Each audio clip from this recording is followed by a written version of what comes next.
got x equals 0, we've got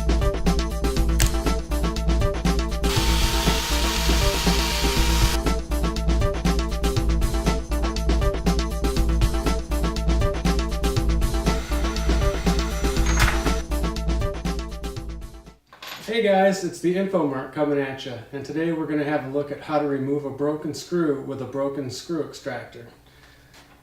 So you'll find that when you're putting screws in, especially if you're using a driver and the screws are soft, that you can get these all chewed up to the point where you can't use the driver anymore or a screwdriver to either put them in or take them out.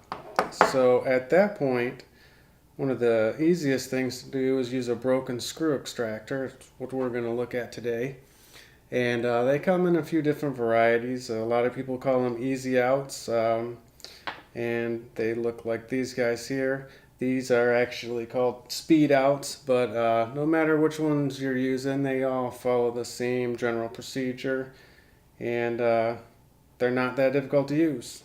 So let's go ahead and have a look at how we use this tool. Here's what these guys look like. You'll see that there are 4 different sizes and each of them has 2 different tips. So I'm going to go ahead and make an extreme example of a torn up screw head and then use the screw extractor to remove the screw.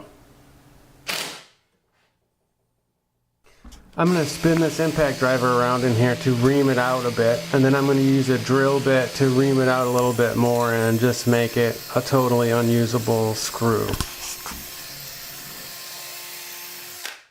So as you can see, I reamed it out pretty good and it is no longer recognizable as a Phillips head screw.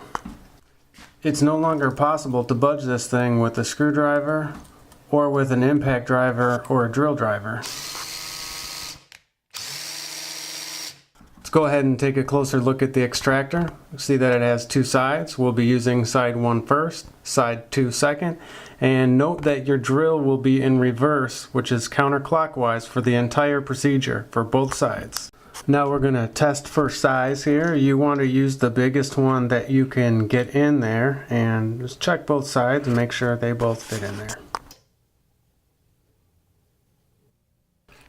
We're going to go ahead and use side 1 first. It just goes in like any other driver bit.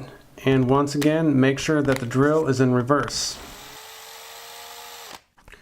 Go ahead and put the extractor into the head of the screw, and you're going to need to put some moderate pressure on here, and what you're going for is a nice smooth hole with no burrs.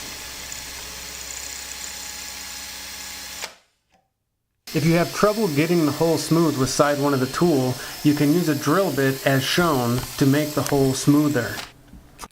Now we'll use side 2 of the extractor. Insert side 2 into the screw head, and it should come out pretty easily for you.